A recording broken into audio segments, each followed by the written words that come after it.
Huitzilopochtli was known as the god of the sun and war. He was most frequently portrayed as an armed warrior, representing both the sun's ceaseless march across the sky and the Aztecs' bellicose nature. The god was often portrayed with ornaments to symbolize the sun and war, such as a solar disk, a spear, and a shield ornamented with hummingbird feathers. He was also known for his bird colors, such as blue and green. Among some of the most famous myths surrounding Huitzilopochtli is that of his birth. He was conceived by Coatlique, the goddess of the earth.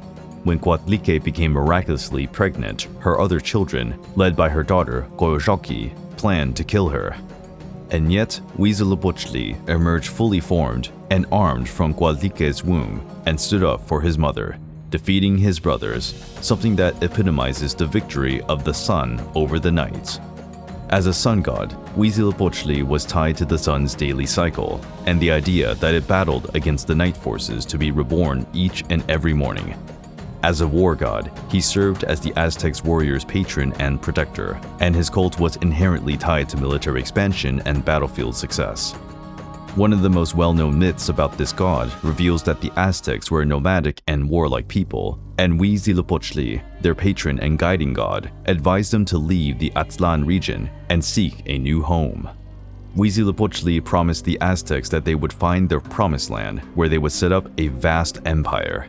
And he gave them a specific sign to look for, an eagle resting on a nopal cactus, devouring a snake.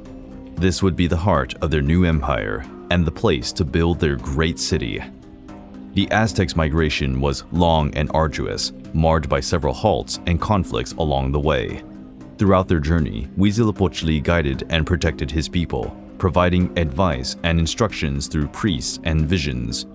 Ultimately, following years of pilgrimage, the Aztecs reached the Valley of Mexico, a fertile valley with a great central lake. There, they saw the sign Huitzilopochtli had spoken of, the eagle on a cactus with a serpent in its claws. This was seen on an island in the middle of Lake Texcoco.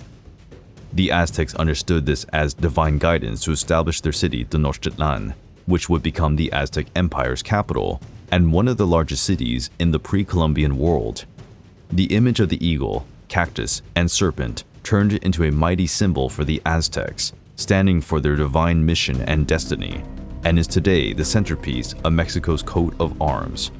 The Aztecs believed that Huitzilopochtli needed human sacrifices to keep moving through the sky, maintaining the world in motion and driving away darkness.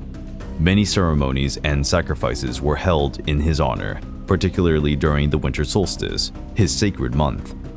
Worship of Huitzilopochtli sat at the very heart of Aztec religion and identity. He was seen as the Aztec people's guide and protector, a central figure in their mythology and religious customs. His influence was felt both in day-to-day life and in the Aztec Empire's major political and military decisions. Templo Mayor, the great shrine in the Aztec capital Tenochtitlan, had one of its two altars entirely dedicated to Huitzilopochtli, showing his enormous significance for the Aztecs. The cult of Huitzilopochtli had a considerable role in expanding and maintaining the Aztec Empire, and his image is still a powerful symbol of Aztec culture and history.